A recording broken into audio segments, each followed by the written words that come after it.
Hi, and welcome to what I hope to be a bit of a monthly series, if I can be bothered. I really hope I can. That's the goal, anyway. I've wanted to do this for a while now. I feel like I start most videos with that, but this is something that I've definitely wanted to do for a while. Not that I'm trying to be a YouTuber or anything, because this is just for fun, but stealing that whole monthly favorites kind of thing, I wanted to start a little video diary of the games that I've been playing each month. I've been picking up a lot of games lately, not that I didn't already play them before, but I'm finding myself with a lot of spare time to play lots more. Thank God, because my backlog has grown. But yeah, I thought each month maybe I'll do a little recap of what I've been playing. I'm definitely aiming to start a blog soon where I'm just writing reviews of all the games that I finish. Maybe with this little video series I can get my thoughts out there until I find time to also write reviews. Because apparently I have a million hobbies. So it's currently June. I had every intention to film this last month, which was May, to talk about the games that I played in April. That didn't happen. So it's June now. Let's just merge April and May together, because in May I mostly only played one game anyway, and let you know what I thought of them. Maybe you can let me know what you thought of them. Also, E3 is right around the corner, so I need to get through this backlog. Kind of want to call this series after like save files, so like, you know how each game you start has like save file A, B and C? Like loading game file B, save file B, save slot B. We'll sort that out later. So I played 7 games in the last 2 months. 4 of them were like a huge focus on what I was playing, and then the others were just kind of like side games that I played every now and then in between. But let's focus on those main 4. Yeah! Let's start with Far Cry 4. Far Cry 5 came out. I actually have a little tiny snippet of a Let's Play on my channel. Maybe check that out. But Far Cry 5 came out, and all of the hype around that made me really want to finish Far Cry 4. Well, actually start and finish Far Cry 4. I freaking loved Far Cry 3. I wasn't about to play 5 without having played 4. Especially after hearing that they've changed a lot with 5. Though, I'm talking spoilers. I'm talking about what happens. There'll be spoilers. That's your warning. Far Cry, typical Ubisoft game. Millions of things to collect. A whole world to collect. Which definitely eats at my heart for all collectibles. Collect them ups are my jam. But I didn't bother collecting everything because Ubisoft, there's a limit to how many hours I want to spend in a game just collecting random crap that don't really affect the gameplay that much, I guess. I just stopped when I realised that all I was getting for everything I was collecting was just extra XP. Especially when I finished the storyline. My credits rolled at 27 hours and I was less than the 50% mark for completion. So I was just like, I'm out. No. But I really liked it. Again, gonna talk spoilers because here's the narrative. Like I said, really liked Far Cry 3, and what I liked about what they've done with Far Cry 4 was with the narrative you could choose different paths. So there's 2 main characters and you can choose their different sides. There was Sabal, and Anita. It's been 2 months. One of those. And they both have very different reasons for you to follow them. Both with pros and cons. I mostly followed Anita? I mostly followed the lady character. I mean, they were both nuts. They both had like their negative reasons to follow them. But I just kind of preferred her. I mean, she mostly wants to preserve drugs in the world that you're in so that you can rebuild your country from selling drugs on. Whereas Sabal was very much, get rid of the drugs because we're no better than the bad guys. But I can kind of see where she's coming from. But they were both nuts anyway. Might actually help if I maybe explain what Far Cry 4 is. Basically, Far Cry 4, or Far Cry series if you're not familiar with, is first-person shooter, massive open world. You're kind of thrown balls deep into whatever is happening in that game. So in this one, you have returned to Karat, which is I think is a country or a region in the east. to lay your mother's ashes to rest, and then you find out that your mother is actually, she's heavily involved with this civil war that is happening in Karat, and you've got the Golden Path who are fighting Pagan Min. Pagan Min is like the king of Karat and he's being very douchey about it, and just the uprising of that, and you're trying to defeat Pagan Min basically by following Amita and Sabal, who are the leaders of the Golden Path. Your father was also the leader of the Golden Path. It's kind of thrown upon you to help them out. Basically that's it. And also you're trying to free Karat of this evil entity that is Pagan Min and all of his henchmen. Which is kind of fun. I mean, I don't play Far Cry games for the narrative. I play them for the hella fun gunplay and exploration and the radio towers and hunting animals, because the way the animals and the world react with each other create really unique events, and that's why I play. So the things that I enjoyed most from Far Cry 3, which is instantly replicated into Far Cry 4, just slightly better, is liberating outposts and climbing radio towers, and that was my main gameplay feedback loop. So I would climb radio towers, because once you've found the towers and you've found a way to get to the top, you can instantly uncover your map. And there's like this cool little animation that shows you everything. Sometimes the radio towers are really hard to get to, or there was actually one really cool radio tower where you have to like actually go underground to get into it, which is pretty cool.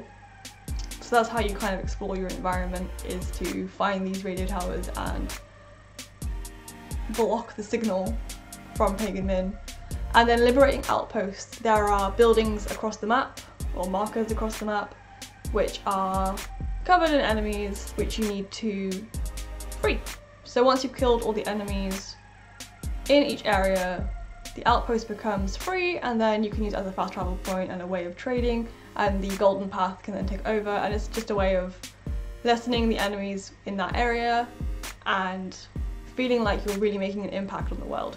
That is kind of the core to Far Cry, as well as following the narrative missions, which are all unique in their own way. Not much has changed since Far Cry 3, but I'm okay with that because it's just awesome seeing another way, another interpretation of that feedback loop and those mechanics. One of my favourite additions to Far Cry 4 was the animals. Now there's animals in previous games, but first of all, the introduction of the honey badger. What the hell? Absolutely terrifying. Honey badger doesn't give a crap. But the other cool thing was whenever you kill an animal, you collect their bait. You can then use that bait in battle. In battle? In fights. So throw bait into wherever, and whatever animal is nearby, it'll then run in and start attacking whoever is nearby. So if you're in like an outpost, you can easily distract everyone by throwing in bait. A bear or a leopard or a honey badger will come running in. You can hide on a rooftop and just see it kill everything. Or sometimes you can accidentally throw bait and that animal will kill you. Or it'll kill everyone and then come running for you. So that's really cool. That's kind of like a really cool risk reward factor. And I used it a lot. And then finally, one of the reasons that got me into the Far Cry series at Far Cry 3 was their insane bad guys. So like Vaz in Far Cry 3, the definition of insanity. He was so freaking cool. And then obviously Pagan Min. Is it Min or Mim? I can't be bothered with it. It's so flamboyant and sassy, maybe is the word. He's really cool. Anyway, he's got a lot of character. And I wish that we had seen more of him. You have a lot of interaction with him over the radio, but unfortunately you hardly actually see him until, like, apart from the beginning and the end. But he is a great bad guy. I just wish that we'd seen more of him. There's a lot more to Far Cry 4 that I could go into, like the bad and the good, but those were kind of like my main points that I took away from it. Now, the other game that I played last month, the month before, was Life is Strange. Woo boy! This game has impacted me a way that I never thought it would. Came out years ago. Yes, it's been a while. I should have played it a lot sooner, After everyone ranted and raved about how good it was, I was just like, hype, don't care. This game is a masterpiece. It's easily now up there with my top 10. I loved this game way too much, and like, it's haunted me since I finished it. I finished it in like 3 days, which I don't do that. That's not my thing. I never really sit down for a long time with a game in long play sessions enough to finish it. It was like a good TV show, I just had to keep playing it to know what happened. Thank God I played it when all 5 episodes were out. Like, I already want to replay it. And narrative games like that, I don't usually want to replay. Like the Telltale games, games with different outcomes, I have never felt the need to go back and play them, despite knowing there's different outcomes. But this game is just beautiful. That's all I can say. Again, spoilers. Although I might be the only person on the planet who hasn't played this game. And yes, I cried like 4 times. So in Life is Strange, you play as Max. I think she's a college student studying her dream of photography, and she realizes that she has time travel abilities when she sees the murder of her friend. Her friend gets shot, Chloe. Spoilers. She then uses those abilities to figure out where a missing girl has gone, and the interactions with her other college students, and just kind of a coming of age kind of story. It's just really nice and sad and good. So it's very narrative based. It's kind of like the Telltale games, like The Walking Dead, Borderlands. They're the only 2 I've played. The kind of most engaging thing about Life is Strange is the fact that there's multiple choices and multiple outcomes to how the game can end, and just how generally each chapter can be played. It touches on very mature themes as well, which I think is really important, and it does it really well. So it touches on like depression, suicide, drug abuse, other things. And at the end of every episode, you see what other players have chosen and what they've done, and you can also see things that you might have missed that weren't that important to the narrative.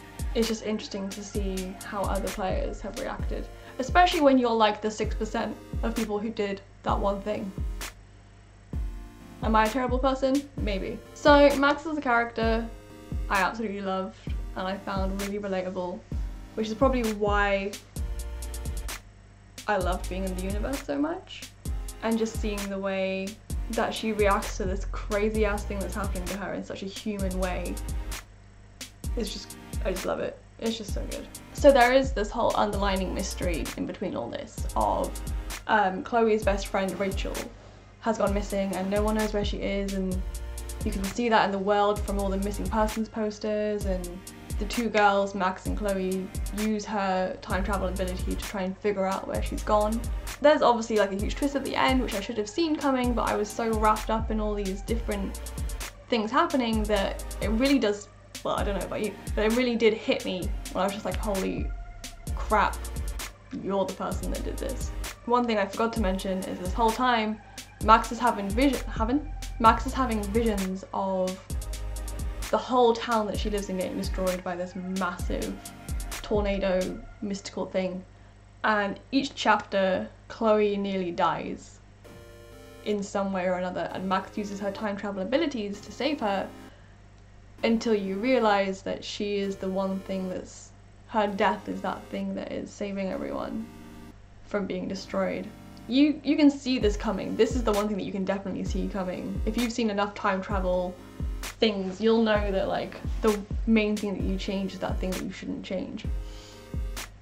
So for the whole like 5 episodes, I'm like, we should probably just let Chloe die. Which sounds horrible, but it's either one life or the many. And it's horrible in that final episode to make that choice. Who do you save? Your best friend or the whole town? Even though for me, the whole series, I knew that it was coming to that decision, because I kind of could just tell. Yeah, so this game to me was just perfect. There's only like one sequence that I thought was not needed, which was the stealth sequence. If you've played it, you'll know what I mean. I just thought that was stupid, but whatever. I'll look past it because the rest of it was just amazing. The link between time travel and Max's photography connected as a mechanic was really well done for a very engaging game. I loved it. There's probably so much more that I could say, but I feel like I've ranted about it enough, and also looking at my notes, there is more that I want to say, but I will save that for when I review it. So after a huge open world game, linear narrative game that broke me for days afterwards, do you ever play a game where you're just like, well, I don't know what to play now because that was too good, everything else will be crap? A lot of people are saying that about God of War, but knowing me, I probably won't play that for probably like 5 years time, like I did with Life is Strange. Yeah, after I finished Life is Strange, I was just like, what? I jumped into a teeny tiny indie game, which I've been meaning to play for a while, called Oxen. It's a really short, tiny game.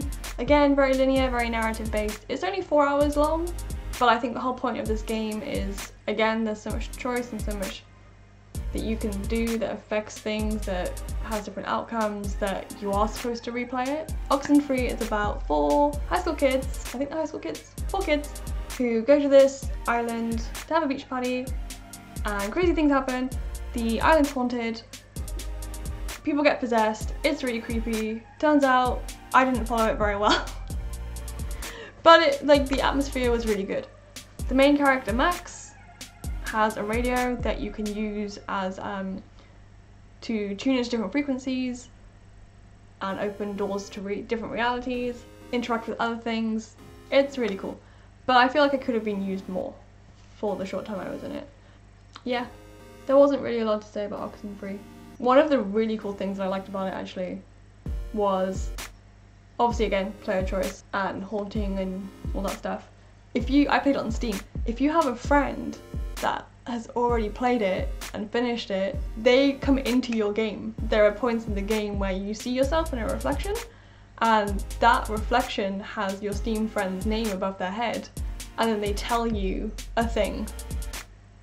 And then when I finished the game, it took me to all those different points, and then I was a reflection with my name above my head, and it gave me a choice of what to say, and whoever plays it next will then see my reflection and what I've said. It's so clever. I thought that was really cool. I wish I see that more in games. But that was clever. Well done.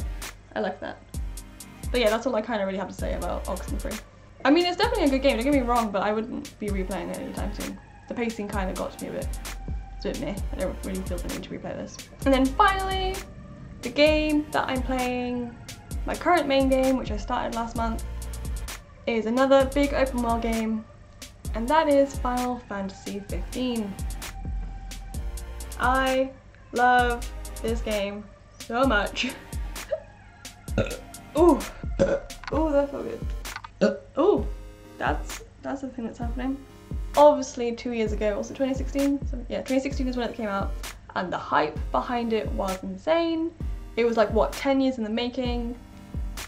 Before it came out, me and my partner watched Brotherhood on YouTube, we watched Kingsglaive, and he played it first, and I watched him play most of it, but obviously in snippets, so I didn't really get the whole experience of the narrative and everything. So I already know the gist of what happens, but I haven't really experienced the gameplay and really immersed myself in the world, apart from the anime and the movie. Now that I'm playing it myself, I'm addicted.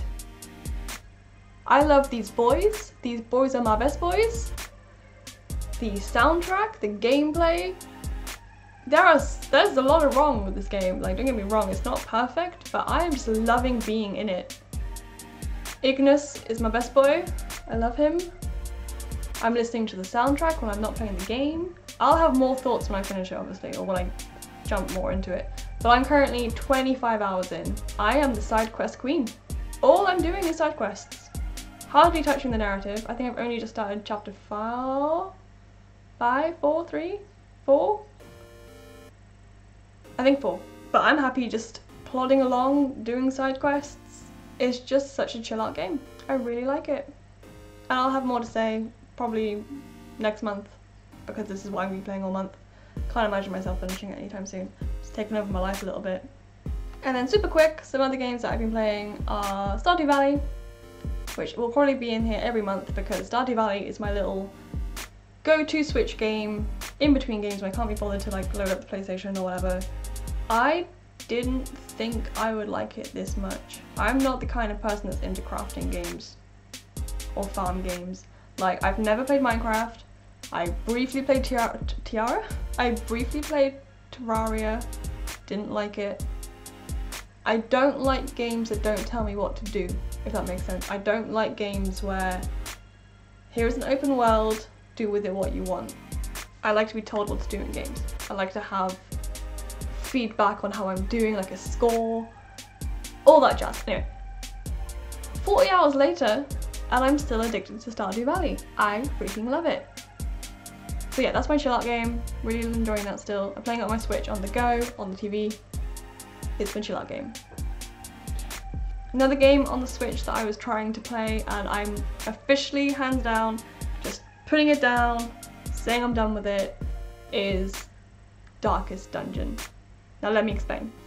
Darkest Dungeon is solid. It is very hard. It tells you from the beginning, before you even start the game, there's a warning screen that tells you, this is a hard game, your characters are gonna die, warning, be warned, just know. I'm fine with that. I didn't not like it, I like it. I like Darkest Dungeon. However, I'm done with being crap at Darkest Dungeon, if that makes sense. A bit like Dark Souls. Lots of punishing actions, constantly feeling like I'm not doing well, and I just don't have the time to be good at that game. I wish I did, because it's a very good game, I love it, but I just don't have the mental capacity to keep playing it. Dark Dungeon, if you have the time, play it. And then finally, I picked up Overwatch for the first time in months, and I forgot how much I love that game. I stopped playing it because our internet is crap where we live, so every time there was an update, by the time the update downloaded, I'd lost interest. But I finally picked it up again. I love it. I just love it so much. Sumatra, Sombra, and May are my babies. And that's it. That's what I've played for, what month are we in now? May and April. Those are my games. And hopefully this month I can jump back into Final Fantasy. Although E3, I'm going to be very busy because of E3. I'm going away for E3. I'm going on holiday. It's going to be mental. So hopefully maybe there'll be a lot of Switch games. Thank you for watching. If you've played any of these games and you have thoughts and feelings, let's talk about them. Yeah. Bye!